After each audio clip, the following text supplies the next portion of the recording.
So, Brandon Sanderson tried a lot of genres in this book: westerns, detective mysteries, and fantasy. Did it melt the pot? Yes, it did. In the world of Scudrial, there are westerns going on in the roughs, Clint Eastwood style. Sherlock skulks, top hat askew in Elendil, the city planned by Harmony himself. Electricity has been invented, lights ignited on the flip of a switch. I love the real difference in feeling. No longer is there a gritty medieval fantasy. Now there's gritty urban fantasy with the same magic system. The problem is though, well, I'll get into that. Characters, 8 out of 10. Easily the best. The chemistry between Wax and Wayne is infectious.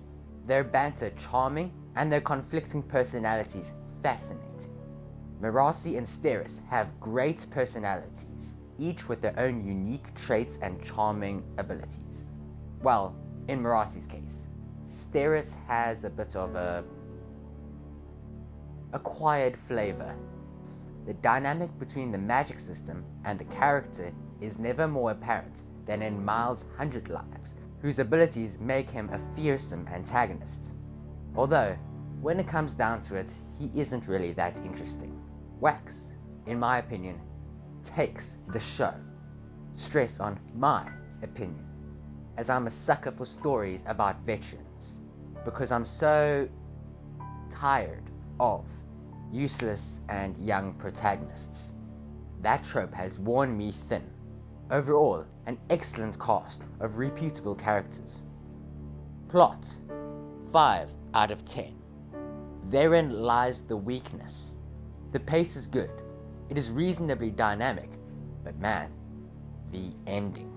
Before I get more detailed, I'll go through the first and second acts. Act 1 was the best, as it opened with a real banger. Unfortunately, the time jump jarred, driving down the score. In this act, we see most of the Sherlockian stuff, snooping and the rest. Act 2 was okay. Not the best, but it kept it moving.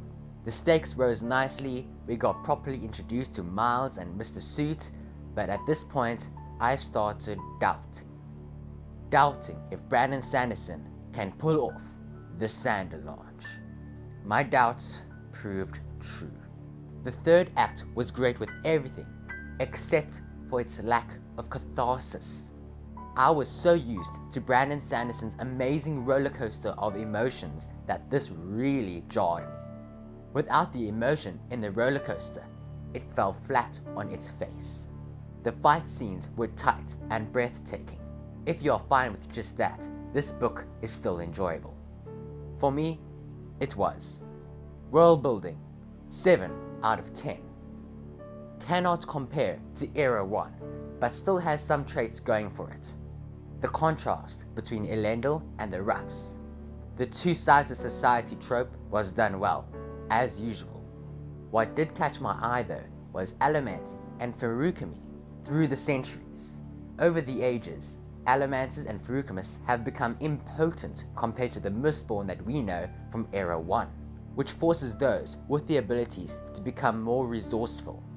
Wax, of course, blows this out of the water.